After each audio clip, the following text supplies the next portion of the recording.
Hi, this is Dr. Emily Sherwood. I am a veteran of almost 20 years working with English learners and a reading specialist as well. I now have my own small business in the education field. And so I'm going to be talking today about the rights in education of culturally and linguistically diverse students in the United States. In other words, children who are from cultural or linguistic backgrounds that vary from kind of what is the norm. Often these students are English learners as well. So I'm talking some about that. So I hope this is really helpful for you. You may hear a couple of just little things. You may hear my daughter in the background from time to time. I have a 6-month-old and she has to be held all the time. So you may hear some in the background and I apologize about that. It's just the way it is. And I also am doing some translations of this. And I apologize in advance if the translations are not the greatest. I'm just one person, don't have unlimited time or money. So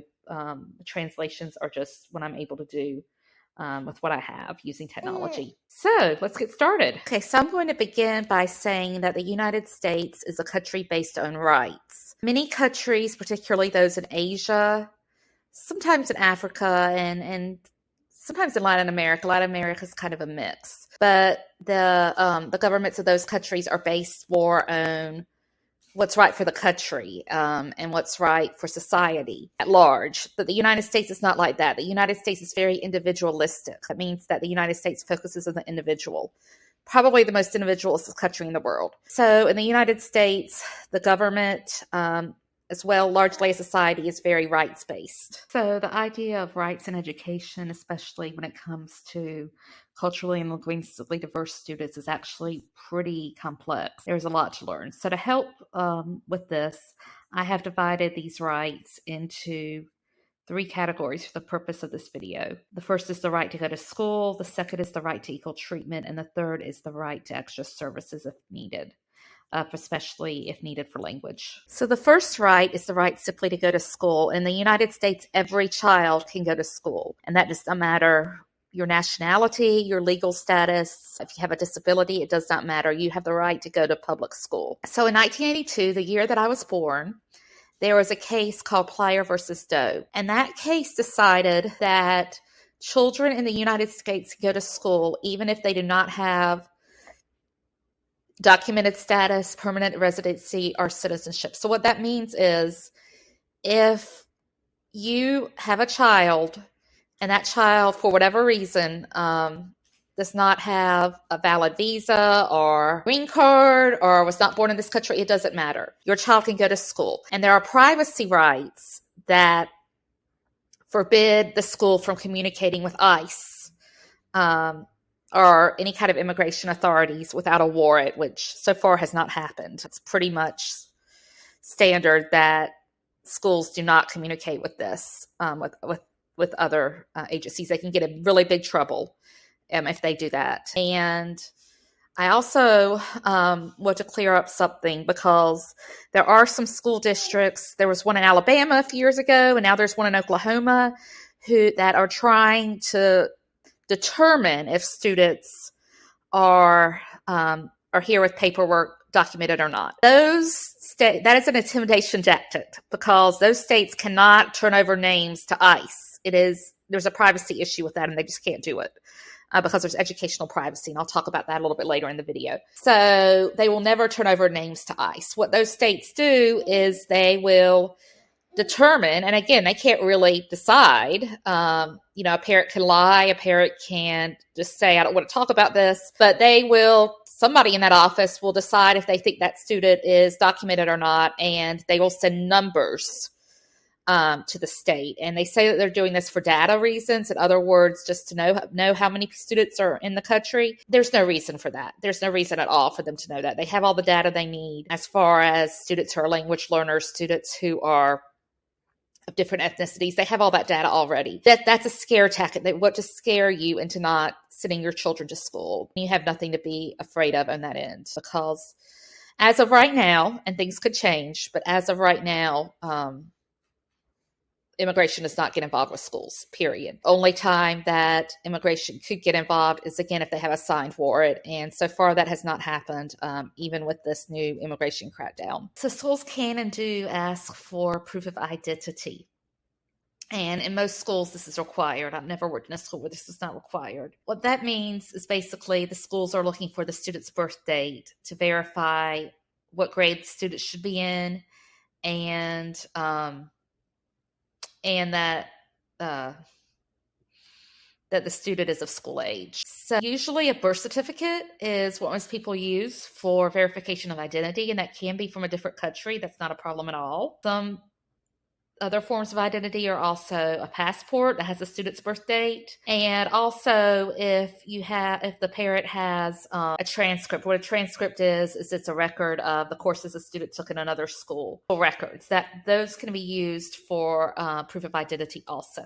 So schools also ask for proof of residency, and what that means is that you live in that school district. So in the United States, we have school zones. And so what that means is every home, every neighborhood or every home has a school that the child that is in that home is assigned to. And generally you go to that school. And now we do have some things called choice schools in the United States, and we have charters and we have vouchers, and that's a whole other thing. But for parents who are new to the country, I would just suggest to go to the neighborhood school to start with. And that's what most schools are. There are very, very few of these choice schools or charter schools or vouchers. So anyway, in these neighborhood schools, whoever is in the office, the secretary, usually, sometimes a principal or another person will check and make sure that this is the school the child is assigned to. And that's partly because of taxes. Tax money goes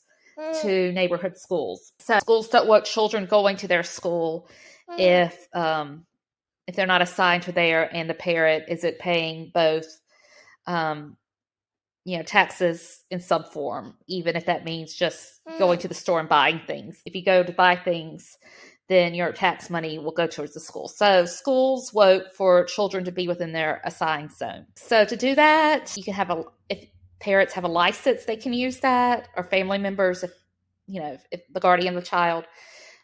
Generally, they will ask for a license, but it doesn't have to be a license. And that's one thing that some people don't understand. It doesn't have to be a driver's license. There are people who are citizens of the United States who don't drive and don't have licenses. It can also be something like a bill that has the parent or the guardian's name on it and the current address. If none of that is available, sometimes schools will ask for affidavits, which is where the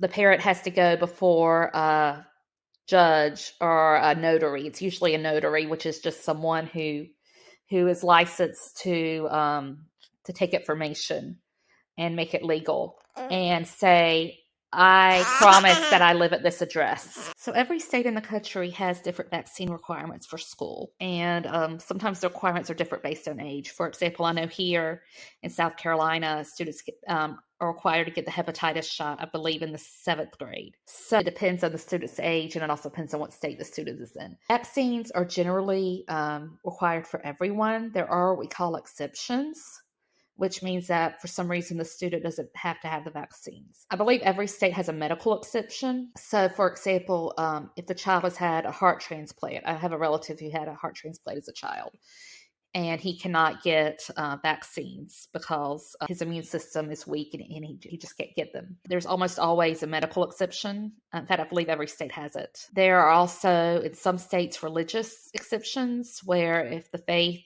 requires that the child does not get a vaccine, the child doesn't have to get it. And in some states, there's what's called philosophical exceptions, which is basically the parents don't want vaccines. They don't believe in it. In all of these cases, the parent can't just say, I don't want to do this. Parent has to fill out a form, and I'm pretty sure other people have to sign it, like a doctor or a pastor if it's a religious exception. Those rules really, really vary by state. The schools that I've worked with will generally take vaccine records from other countries. And also, in most cases, they will give some time for the vaccine. So let's say you are from the family is from a country that didn't require say the hepatitis vaccine. I don't think that's required many places in the world. If that child comes to school to register and does not have that vaccine, generally the school will give some time, 30 or 60 days, to get the vaccine. This is also done for students who were born in this country. If the child doesn't have the vaccine, usually schools will go ahead and enroll them, but they will give them a time period where they have to get the vaccines. Vaccines are available for free at almost every health department in the United States. And if a parent doesn't understand where to get the vaccine, that parent should ask someone in the office, a secretary or a principal, and the school should provide guidance of where that child can get the vaccine. So I also wanted to talk a little about the McKitty-Victo Act of 1987, and you might hear this called the Homeless Students Act also, because many families, particularly immigrant families, qualify for this and they're not aware. And sometimes school staff's not aware also, unfortunately. So this is an act that deals with students who are considered homeless. And the reason why I want to talk about this is because the definition of homeless is actually very, very broad. When most people in this country think about homeless, they think about somebody who may be living in a car or a campground or a shelter. But under this law, it's much more than that. So children are considered homeless if there's no permanent place of residence because of economic reasons. And that can include living with family members. So, for example, if a family comes to the United States from another country, and maybe the family's just starting out, and the family is living with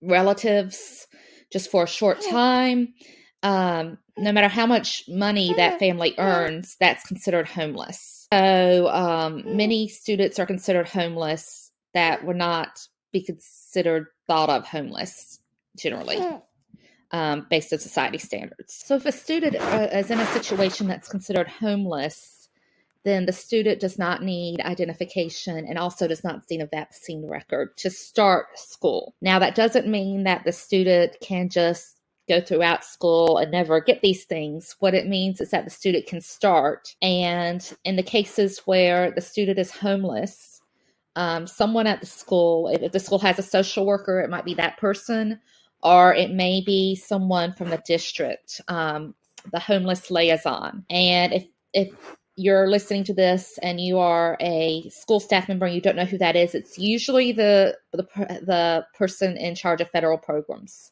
at your district, or that person would at least know. So that's who I would reach out to first, is the director of federal programs or someone in that office. And the homeless liaison will help the student to get these things, particularly to get vaccines and to have some form of proof of identification from the home country, if that's possible, or if it is an immigrant student, or it may help them to get an affidavit. But it doesn't mean that these students never have these things that other students need. So if this happens, again, contact someone at central office. If you don't know who that person is, contact the person in charge of federal programs, because they would at least know. Schools have actually gotten into trouble for not identifying homeless students enough. I know here in South Carolina, a large school system was sued because there were many, many students who could be identified as homeless and were not, and this is a civil rights issue. So schools really want to identify these students if they qualify. There's also money involved with this. There is extra funding. Again, this could change.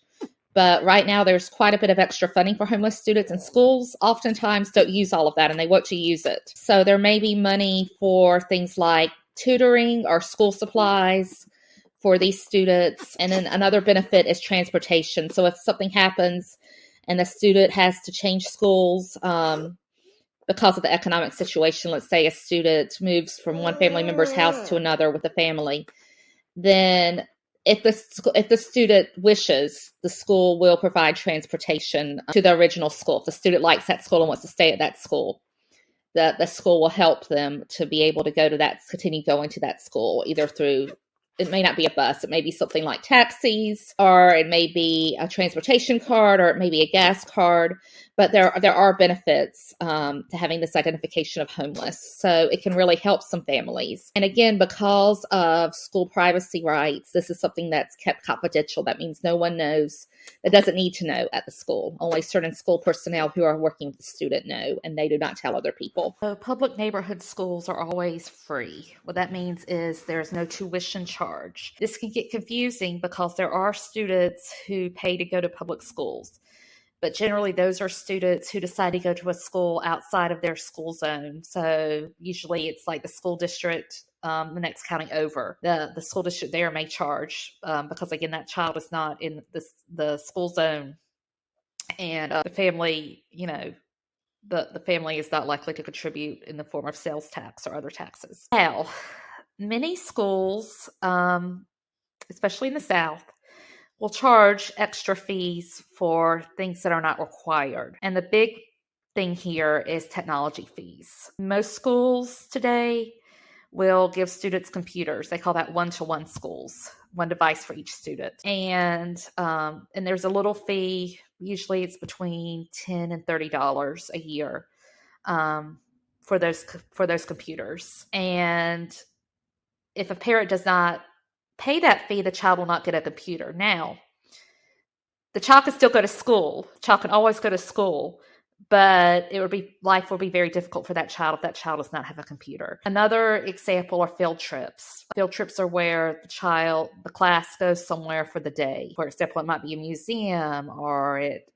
sometimes they take students to sporting events, or to award ceremonies that may be in another place. Field trips sometimes cost extra. There's usually a fee involved. The same thing with athletic sports teams. Sometimes they charge for things like uniforms. These are all extra things. The child doesn't have to go to the field trip. The child can stay at school, and the child is not punished for not paying that fee. Now, this can get kind of costly, especially for parents who have limited funds. If you're a parent, I suggest asking your school if there is a fund to help for this if you are not able to afford these things. Many times schools have extra money in money from the government, or they have people who want to give to schools. That's pretty common. There are churches who want to give to schools. There are people who are wealthy who want to give to schools and to children. And so many times the schools can help find that money so your child can still have those extra things. So the next category of rights I'm going to talk about is the right to equal treatment. And what that means is that every child in schools has the right to be treated equally. In other words, students cannot be discriminated against because of things like gender, if they're boys or girls, ethnicity, where the child is from, the child's family background, or religion, anything like that. The child cannot be discriminated against. Disability is a big one. You cannot discriminate against people with disabilities in schools. So this category is what I'm talking about next. So English learners or students learning English must be placed age appropriately. So what that means is students learning English must be placed in grades and classrooms with peers, other children who are of similar age. So many times in schools, when a child comes, especially if a child is a beginner student, just learning English, either the school staff or sometimes even parents will want to put that child in a lower grade to give that child some more time to learn English and maybe catch on with some academic skills. And that's done with the best of intentions. That's out of compassion and wanting the child to succeed. However, that is not allowed by the law. And when I tell people this, they have a real problem with it many times. They're just shocked because why wouldn't you want a child to have more time? But that is a very American and middle-class view. Many families do not have the luxury of keeping children in school longer than needed. So for every year that child is in school longer than needed, the rate of dropping out increases dramatically, like 50% higher if a student is not placed age appropriately, because at some point it's more likely that student will have a problem that causes them to have to leave school early. For example, that student may need to work to make money for the family, or that student may need to care for someone in the family. That student may become a parent. Yeah, I mean, it does happen to students of all backgrounds, and have to drop out. If that child is placed age appropriately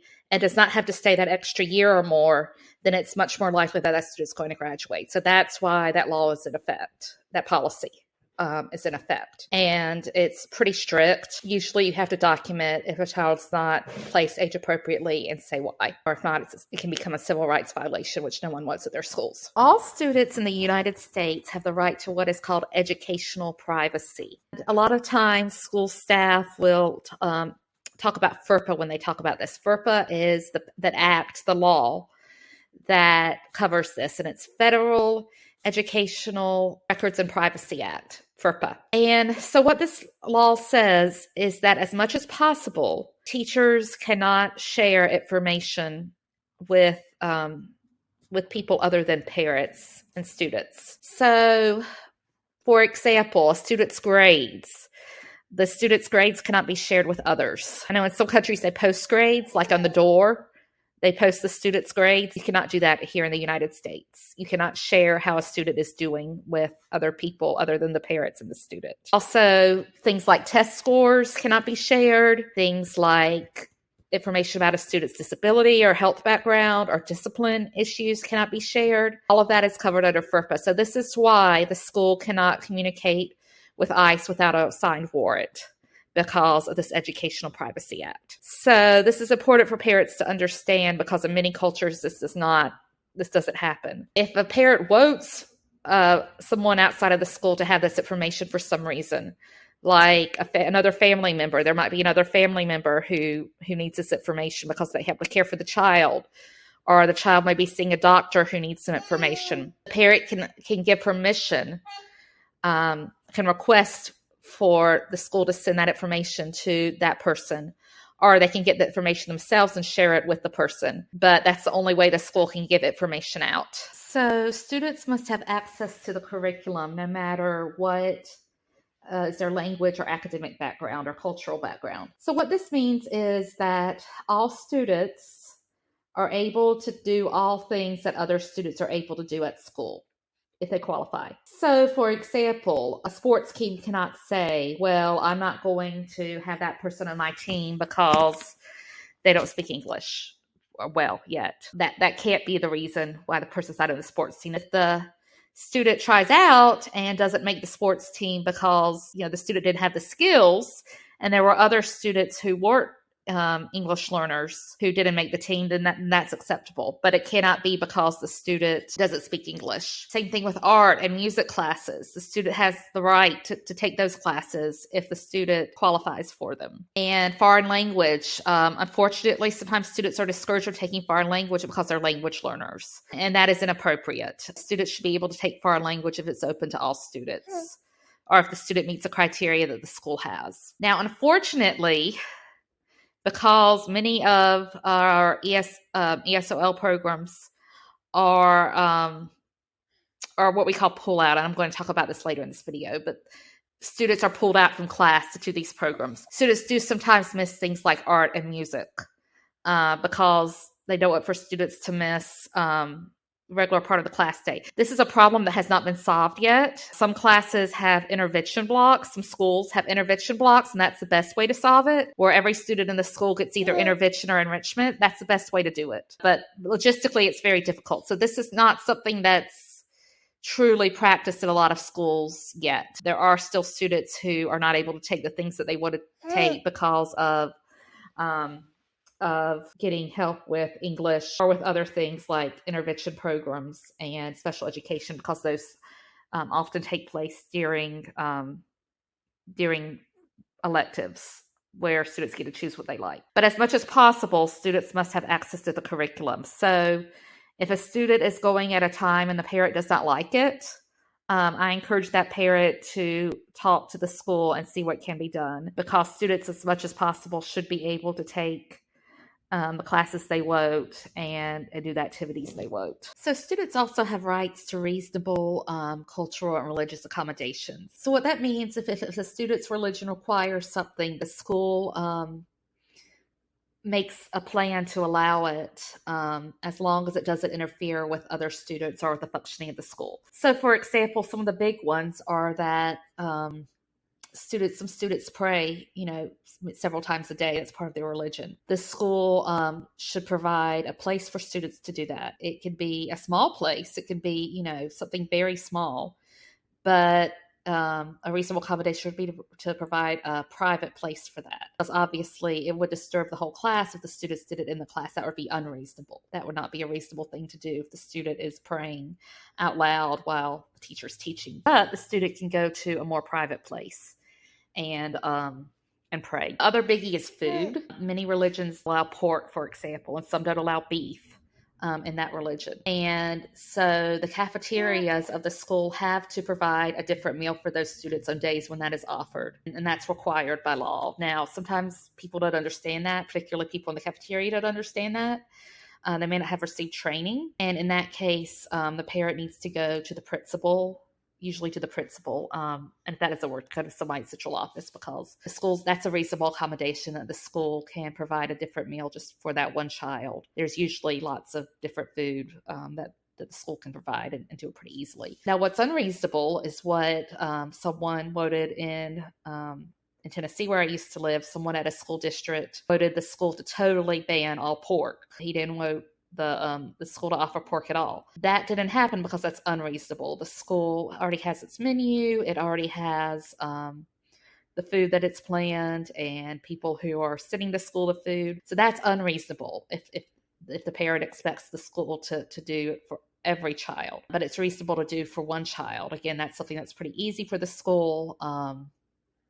And it honors the child's religion and culture. Some other things are things like religious holidays. So if there is school on a religious holiday, obviously the school can't fit in the calendar all the religious holidays in the world. There are lots of different religions. That child is excused for school for that day, and it cannot account against that child. So, and that is reasonable because, again, most of the students go to school just fine, and it's not a problem for the other students. So schools are usually pretty good about this, but sometimes they education. And so that's why I say if this becomes a problem, go to the principal. And if the principal doesn't understand, you can go to someone at central office, usually the person in charge of civil rights. And if you go to the school's webpage, or the school system's webpage, they will always have that person listed. So part of equal treatment is also equal communication. So what this means is that anything that parents get in English, so the United States is one of the few countries where by law, students who need help, extra help for a variety of reasons must receive that help. And that's something the United States is very proud of. Because most countries do not offer extra help for students by law or by policy. Sometimes it still happens, but it's very rare that there's a system to help many students who need it. So more than anything else that I talk about in this video, this section has information that's most likely to change as things are changing very rapidly nationally in the United States right now. So I'm making this video in February 2025. So if you're watching this and it's 2026 or later, or even later in 2025, you might want to check what I've said to see if it's still in place. So most English language programs started with Law versus Nichols in 1974. And this was a court case that ruled that language learners had to have supplemental services to help them to learn English so that they could achieve in school and do better in life. It wasn't enough that the students could go to the same school as other children and have the same books and the same resources that children who are from other language backgrounds needed to have help to acquire English. So that's when most English as a second language or or English or speakers of other languages. There are lots of different names, but that's when most services began. So one thing I got asked a lot when I was in U.S. public schools was, why is that student in your class? That student speaks really good English. So I'm going to talk a little bit about how these students are identified and the process with that, who becomes an English learner. So The process starts with what's called a home language survey, or HLS. And every parent, no matter what family it is, even if it's a family who has been in this country for generations, since the beginning of time, colonial periods, by law, every family is supposed to complete this form. And have the form in the child's permanent records in case that child changes schools. The HLS is available on most state websites in multiple languages if there is a family that speaks a different language. But it's very, very important that all families get this form, because there are children who really need services who just fall through the cracks because this was never given to them. Something happens. Maybe they changed schools and never got one from the new school, or they just never turned it in. But it is the responsibility of every school to ensure that all children have this form called the HLS. And the questions are a little different depending on the state, but basically it asks it asks 3 questions. Sometimes there are 4, and it asks about what language the child speaks at home, what language the child speaks outside of school, and what was the first language the child learned. Now, the wording on this makes it kind of interesting. If there's anything other than just English, that child has to be tested to see if that child qualifies for English learning. So that can mean that there is English and Spanish, for example, or English and Chinese. Or it could just be Chinese, or it could be Creole. It doesn't matter what language it is, as long as it's not just English. Now, the form and the law do not care about a child's background. Or the child's family. All they care about is the language background. So this leads to some interesting situations. For example, some parents adopt children when they're 6, 8, 10 months old, and they might have been born in another country where that language is spoken. So they may put the language that the child spoke, when they were very, very young, that the child learned. Children learn things when they're babies. But if that child came to the United States at 10 months and only had English-speaking parents, it's very unlikely that that child would need English services because of not speaking English, or not having academic language or reading skills in English. But that child still must be tested. I've seen it before where there's a student who really likes Spanish. She wanted to be an interpreter as she got older. And so she had many friends that were Latino. I think her boyfriend was Latino. So she answered one of the questions. This was a high school student, I think 15. She answered one of the questions Spanish, and the school had to screen her. They had to give a test. The law was very, very strict about this. And parents are not supposed to be allowed to change their answers. So there's no way around this. It's the only program I know of in education where parents do not have the right to opt out of initial testing. And that's just the way it is. So that's how students get identified. The next step is for the student to take a screener, and it's sometimes also called a placement test. And in every state in the country, by law, the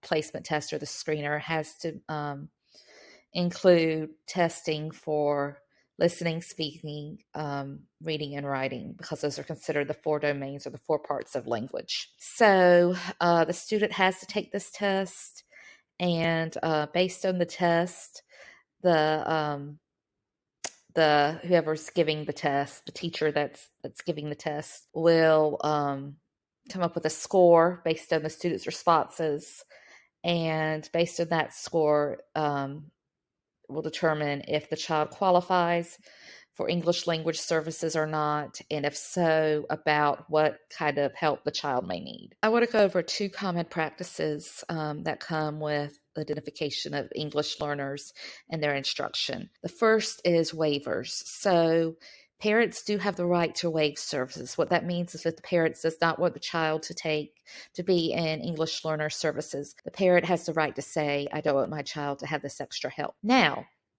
the child is still considered an English learner. That's in the computer, and it can't be changed. And the child still has to take the proficiency test, which I'm going to talk about in a minute. But so even if a child's parents do not want the child at instruction, the parents have those rights, but the child still, again, is identified as a language learner, still receives accommodations, which I'm going to talk about in a bit. Those are things to help the child to succeed in school, and still has to take the test. Other concept is clustering.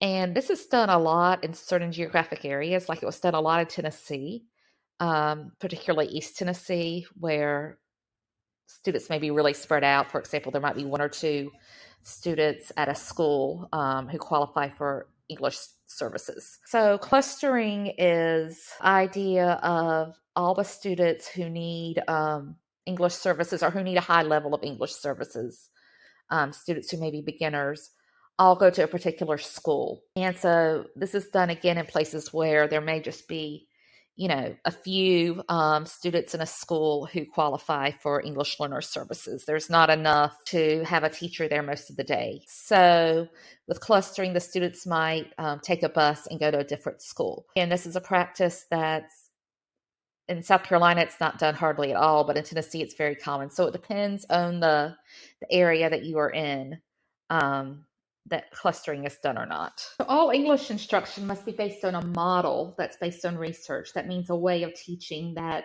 is proven to work for students learning English. So the most common are pull-out, which is where students leave their regular classroom for part of the day or several times a week to work with an ESOL teacher. Push-in or inclusion, where an ESOL teacher comes inside the class and may help students within the class and also may do some of the co-teaching. And then there is a class period where students will take a ESOL class for credit. This usually happens in middle or high school. And sometimes, depending on the district's policies, students may earn credit towards graduation with these classes. It may be an elective or it may be an English credit. Now, those are the most common. But there are other models, particularly bilingual education, which is where students learn in two languages. And within that model, there are lots of different models. Sometimes students will learn with native English speakers who are learning the English learners' home language. Sometimes they'll be all English learners who are gradually moving from instruction in the home language to English. There are many, many models for that. There's also something called sheltered English, where a student will be in a class with other English learners and will be learning material, usually content, such as social studies or science. And kind of connected to that is something called SIFE classes, Students for Interrupted Formal Education. And those are students who may be lacking basic skills, trying to get those students to catch up some so that they can graduate from high school. So there are many, many, many models, and it just kind of depends on what's going on with the student. Another model that actually is used very widely is called consultative or consultant services. And that's when the student is very high in English ability, but just hasn't passed the test yet. And those students will be monitored, and they will also receive kind of advising services periodically as well. So every student who's identified as an English learner has to take the language proficiency test each year. It's usually done in the spring. And this test measures listening, speaking, reading, and writing. And there's absolutely no waiver for this test. Even if the child has a waiver for instruction, the child must still take the test. Now, I am not super familiar with some of the tests, particularly there's one in New York. There's one, I believe, in Texas. In some of these states that have larger populations, they have different tests. And I believe Tennessee is going to a different test now. I'm not very familiar with that test. But 41 states use what's called WIDA. It doesn't really stand for anything. It's just a language test. And WIDA is extremely extensive. What I mean by that is that it can take up to 2-3 hours for each part of the test, and there are 4 parts. I've actually seen students spend half a day on one part of the test, and it is an untimed test. So there's usually a window. For WIDA, there's always a pretty long window. It's usually 6 to 8 weeks, depending on the state. And so students will test sometime during that period. So there's really no way for parents to opt out of this. During state tests like state reading, state math tests, there's a big movement of parents who just keep their kids home on that day, but there's really no way to do that because the test lasts between 6 and 8 weeks, and the child's going to have to take the test. The test is also very it's just very grueling for students to have to take this long a test, as you might imagine, especially younger students, but any students of any age. And the students generally they miss ESOL during this entire time because the teacher's giving the tests. And if the student's not testing at that time, they will be in the gym or with another teacher. They won't be learning. They won't have any instruction with reading or writing or language during that time. And they might also miss other classes and other events because they're taking the tests. So a lot of people, myself included, are really critical of this test. I want to also mention that there's a test for students with severe disabilities called the alternate access test. So even students who have really severe disabilities to the point where, students who are nonverbal, who are not mobile, who can't move around at all, even to write, they have a test.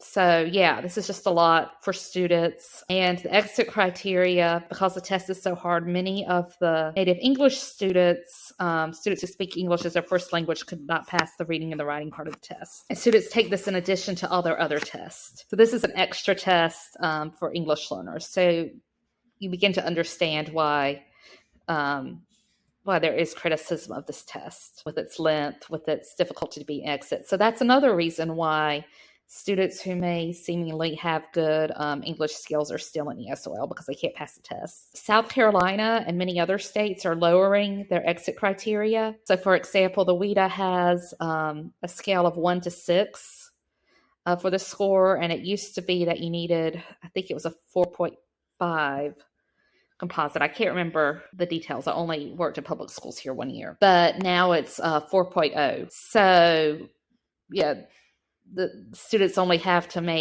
have about 70% of the tests, between 60 and 70% of the tests correct to pass, to exit. So that tells you just what a difficult test it is. So yeah, that's the English proficiency test. So some states have required individualized language plans. In South Carolina, it's called ILAP, Individualized Language Acquisition Plans. In other states, I believe it's called ILP, Individualized Language Plans. And so these are plans that have accommodations for students. What that means is it gives students extra things to help them succeed in school. And it also has things like the model the program that the student's using, is it pull out, is it class period? It has information about the student's levels for teachers, things like that. But its main thing is the accommodations. So almost every ILAP has extra time mentioned on a test. For example, the student may get time and a half or double time to take a test. There may be extra time for assignments. There may be some things read aloud on tests, depending on the state and what is acceptable, what's allowed. And then there may be more extensive things, like if the student's a beginner, the student may actually have a different grading scale for a short time until that student can access English. So just like those of you who work, if you work in special ed or know anything about special education, you will know that students with disabilities have IEPs, which are very similar. And the ILAP is similar to an IEP. So it is legally binding. What that means is that schools can get in trouble if they do not follow these. So with the ILAP, the ways that schools generally get in trouble is if the child fails. That's, at this point in history,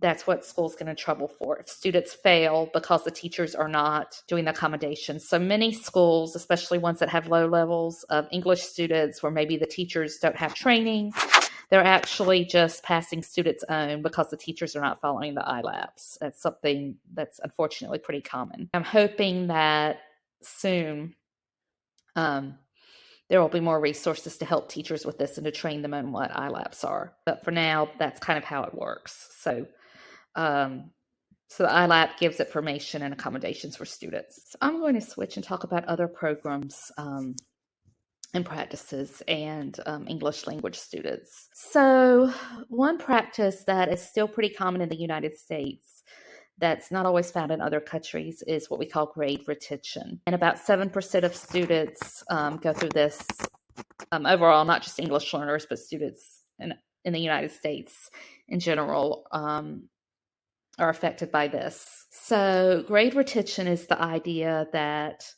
the student needs more time in that grade, and so the student repeats the grade. You'll also hear words like repeaters, that student's repeating or that student's a repeater. You may hear teachers say, we're going to hold this student back. This is done a lot at the lower grades, particularly, and it's done a lot with children who are considered immature or unprepared to go to school. So in the United States, the lower grades are more stringent. They're more difficult than in a lot of places. For example, I know in Scandinavia and parts of Asia both that students don't really start learning how to read till about age 7. And here students learn at age 5 in kindergarten. So that's a very common practice. In older grades, sometimes students will fail courses and the teachers will make them repeat the courses. In high school, students may just fail one course. For example, they may fail a math course and have to take that course over or do what's called credit recovery, which is where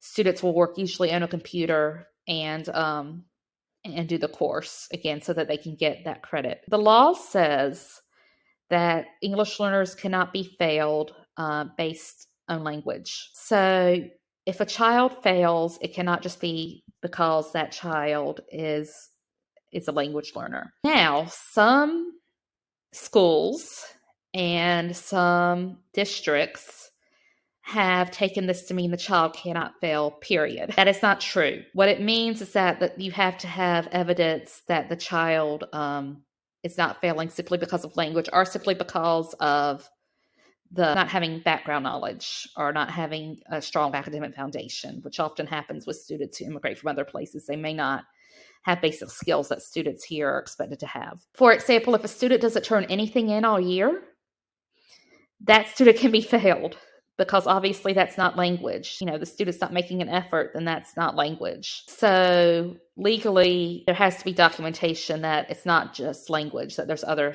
reasons that are valid. The reason behind this is for two things. First of all, it's a fairness issue. It's not considered fair to students to hold them back when there's something going on that's not their fault. The second reason is the same reason why students must be placed age appropriately, because being held back or repeating a grade leads to a much higher dropout rate. So schools are really discouraged from doing this.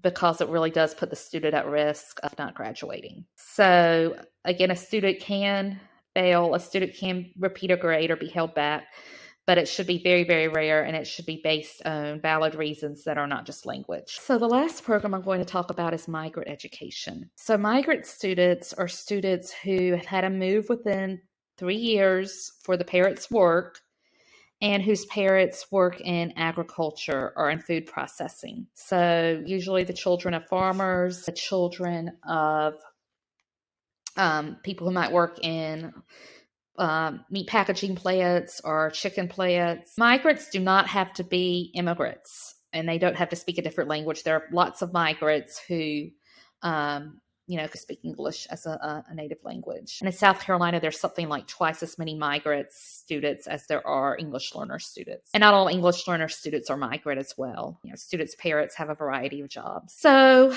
the way that students are identified for migrant services is through the occupational survey. And this is a form that's given when a child enrolls in school. And it asks about the parents' work and the family's history of moving. And if a child qualifies, the person usually at the central office who works with migrants will handle the paperwork and send it to the state migrant agency. And they pretty much take it from there. So teachers really don't get involved with migrants very much. As far as the migrant program, many times teachers don't even know that a student's migrant because, again, there's privacy, and that's not something that is hidden from teachers, but unless the teacher needs to know, they usually don't look into that. Migrant programs don't really affect a child's school day or school education. What they do is they give the child extra resources. So, for example, migrants are automatically receive free lunch free meals at school. Migrants will often have access to tutoring programs outside of school. Depending on the state, there may be a credit recovery program, especially for migrants, because they do move so much. There may be a way for migrants to make up their coursework